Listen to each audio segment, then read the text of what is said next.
Magandang araw mga manonood. Ang kwentong ito ay iminungkahi ng manonood na si Garold Gertz. Sana tama ang bigkas ko. Para saan? Malaking pasasalamat sa taong ito. Sa maikling kwentong ito, tatalakayin natin ang Polish motorsiklo na Yuna.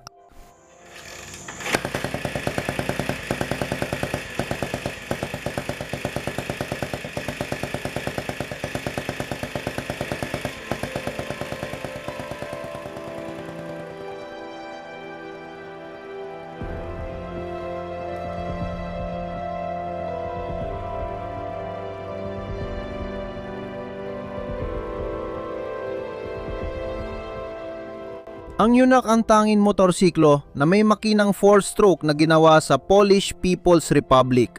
Ang Yunak, na ibig sabihin ay binata, ay matatagpuan din sa wikang Ukrainian na kapareho ng kahulugan sa Polish.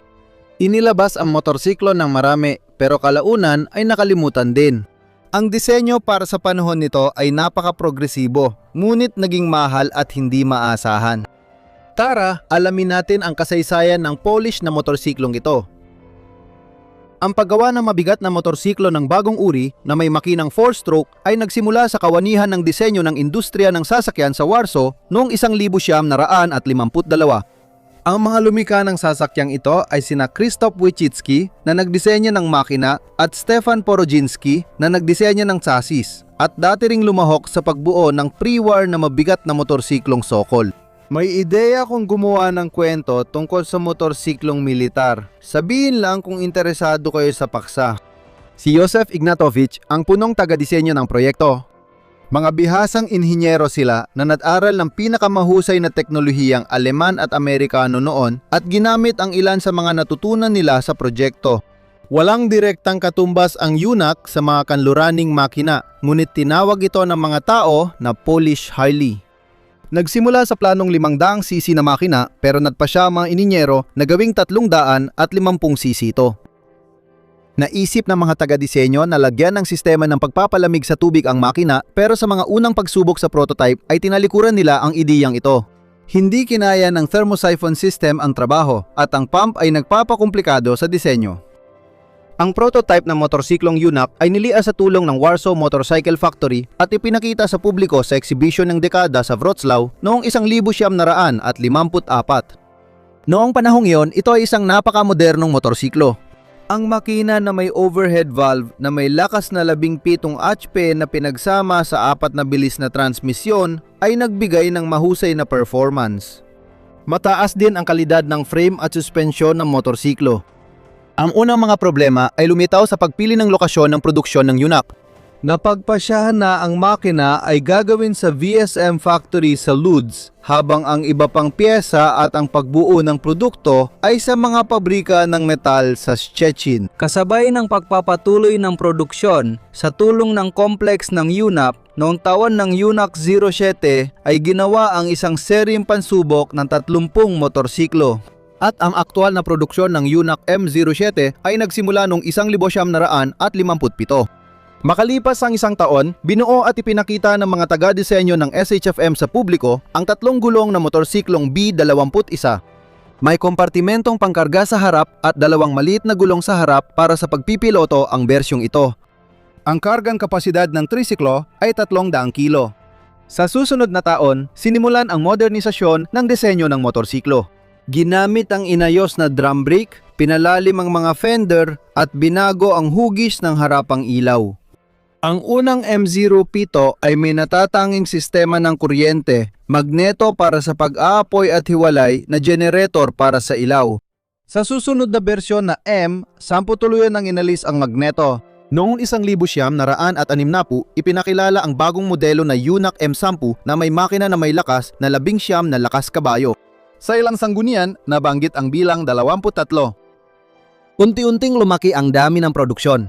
Kung noong 1958 ay 2,800 motorsiklo ang lumabas sa linya ng produksyon, noong 1959 ay umabot na ito sa 8,000 at pagkalipas pa ng isang taon, umabot na sa 12,000 ang produksyon. Ang modelong M10 ay may frame na angkop para sa paggamit ng sidecar. Dahil dito, sinimulan ang produksyon ng isang sidecar na may index na VB1. Batay sa mga bahagi ng M10, dinevelop ang trisiklo B20, ngunit sa pagkakataong ito ay may kompartimento ng karga sa likod.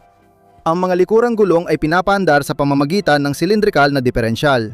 Ang nababaklas na disenyo ng sumusuportang estruktura ay nagbigay daan para gawing ordinaryong motorsiklo ang sasakyan. Noong 1962, naabot ng pabrika ang inaasahang kapasidad ng produksyon na 20,000 motorsiklo kada taon. Gayunpaman, maraming naging problema ang motorsiklo. Una, sobrang mahal ng presyo, 25,000 zloty. Ipaliwanag ko ito sa parang maiintindihan ninyo. Ang halagang ito noon ay katumbas ng karaniwang taon ng sahod ng isang Polish na empleyado. Pangalawa, ang kalidad ng ilang bahagi ay napakababa. Karaniwang mga problema ay ang pagkasira ng connecting rod, maikling buhay ng clutch at ang mga presyo. Сцепления и цепи. Ang mga gear ng 4 na bilis na transmisyon ay magkakaiba sa bawat batch. Ang iba ay tumatagal ng habang buhay, samantalang ang ilan ay umaabot lang ng 2 hanggang 3,000 kilometro dahil sa hindi matatag na supply ng dekalidad na metal. Nagresulta ito sa pagbaba ng demand. Pagsapit ng 1,964 dahil sa pagbaba ng demand, bumaba ang produksyon ng mga UNAC sa 10,000 kada taon. Sa parehong taon, sa isang exhibition na inialay sa ika-20 anibersaryo ng produksyon sa Podzamcze sa pavilion ng SHFM, ipinakita ang UNAC na may index na MM14. Ito ay isang motorsiklo na may napakamodernong itsura, ngunit hindi ito nakatakdang mapunta sa linya ng produksyon. Noong 1965, matapos may benta ang batch ng mga motorsiklo sa Mongolia, itinigil na ang produksyon ng UNAC. Sinimulan ng pabrika ang paggawa ng drive at steering mechanism para sa lahat ng modelo ng sasakyan sa Poland. Sa buong kasaysayan ng UNAC, 71,415, 71,415 na motorsiklo ang nagawa at sa mga ito, humigit kumulang 2,500 ay mga tricycle. Opisyal na naipadala ang UNAC sa Turkey, Bulgaria, Hungary, Argentina, Venezuela at Cuba. Posibleng mula mismo sa Cuba, ilang Polish na motorsiklo ang nakarating sa Estados Unidos kung saan ang kakaibang gawa ng Poland na ito ay labis na kinahihiligan ng mga kolektor ng retro na kagamitan. Noong panahon ng kasaganaan, ang SFM ay may sarili nitong test track at motocross track kung saan sinusubukan particular ang cross version ng UNAC. Ginamit din ang motorsiklo ng pulisya ng trapiko. Sa bersyong ito, mayroon itong solong upuan. Sa lugar ng pangalawa ay may radyo komunikasyon, may fairing na may karagdagang ilaw at tunog na signal. Di nagtagal, pinalitan ng mga makinang ito ng MMT SET motorsiklo mula silangang Alemanya. Dahil sa kasikatan ng motorsiklong ito sa ilang bahagi ng USSR at Cuba, noong kalagitnaan ng dekada 2010 ay muling binuhay ang produksyon ng motorsiklo sa parehong tatak, ngunit gamit na ang mga Koreanong bahagi. Diyan nagtatapos ang kwento ko mga kaibigan. Kasama ninyo ang channel na Crossmoto. Tulad ng dati, suportahan ang channel sa pag-subscribe, pag-komento, pag-like at pag-share ng video na ito. Salamat sa oras ninyo. Hanggang sa muli!